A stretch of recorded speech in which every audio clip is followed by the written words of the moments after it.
Restart that? Yeah. Okay. Hi guys, I'm Jeffrey Donenfeld, and I work for the United States Antarctic Program as a field expedition technician.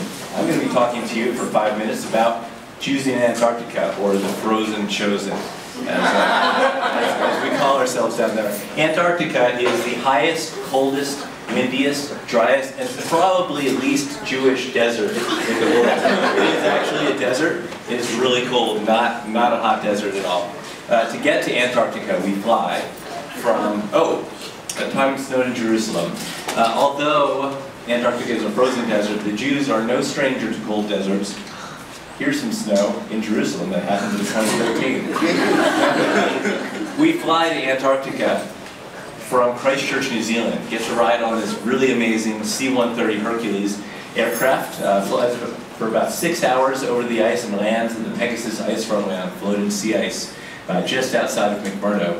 From there, my first season out of 2, I worked at the South Pole. This is the mirror ball at the South Pole. And kind of an amazing South Pole selfie right there. It was cold. It was about -40 degrees outside when I was working. And we had a lot of fun. Got some community together. This guy on the left operating the crane is a friend and physicist, Chanukah, who is a fellow Jew and helped orchestrate the Hanukkah gathering down at the South Pole. Here we are loading liquid helium into it here. Here's the South Pole station crew with our station behind us. You'll see that the edge of it is beveled a little bit to act as kind of a reverse airplane wing or compressor to speed up the wind as it goes underneath and keep the station swept from snow. There's underneath that South Pole station, it's -60 degrees down there all the time. Luckily there's no wind chill because you freeze real fast in that. But luckily, amidst the cold, keeping the warmth of the Jews alive was easy at the South Pole. We got a bunch of people together in December and celebrated Hanukkah. There's our little table in the galley, the South Pole station. We used nuts from a can instead of gels. And we also had a menorah and had a bunch of wine. Amazingly, the government subsidizes liquor down at the South Pole. So luckily we had some for our Hanukkah presentation, celebration. There's a custom machined aluminum dreidel. We needed dreidels, we needed a couple of them. And so we went to the machine shop and using exceptionally expensive scientific equipment, we built our own dreidel. Here's the equivalent to a rainbow down at the South Pole. This is the perihelion, or sundog, and it's created from ice crystals going through the atmosphere rather than liquid water. It actually really is this circle. Back to McMurdo. This is my second season, the one that I did last season. This is McMurdo. Instead of 150 people at the South Pole, it's 800 people. So there's a couple more Jews. we get a couple more guys down there.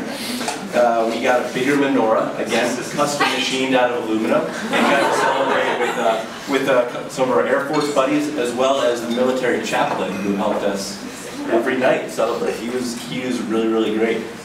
This time we made dreidels out of wood in the carpenter shop. We made all sorts of things there, all sorts of random stuff, including Santa's sleigh. We also made that here. And got to celebrate Hanukkah in Hut 10. This is kind of a weird house they built in McMurdo, Antarctica, to resemble like a typical American home that has random normal furnishings and pictures on the wall. It's kind of like you're stepping out of the ice, out of the frozen continent, and into a home. It's kind of relaxing. Naturally, we had traditional Hanukkah food. There's some matzo ball soup. Strangely, there's matzah there. Decorations we ordered off Amazon Prime, which ships for free to Antarctica.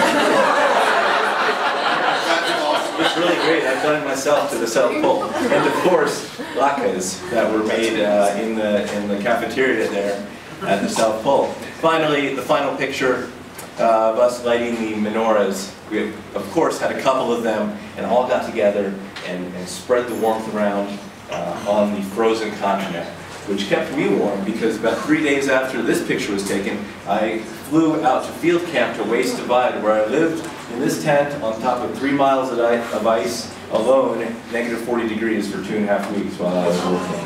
The lights of Hanukkah kept me warm.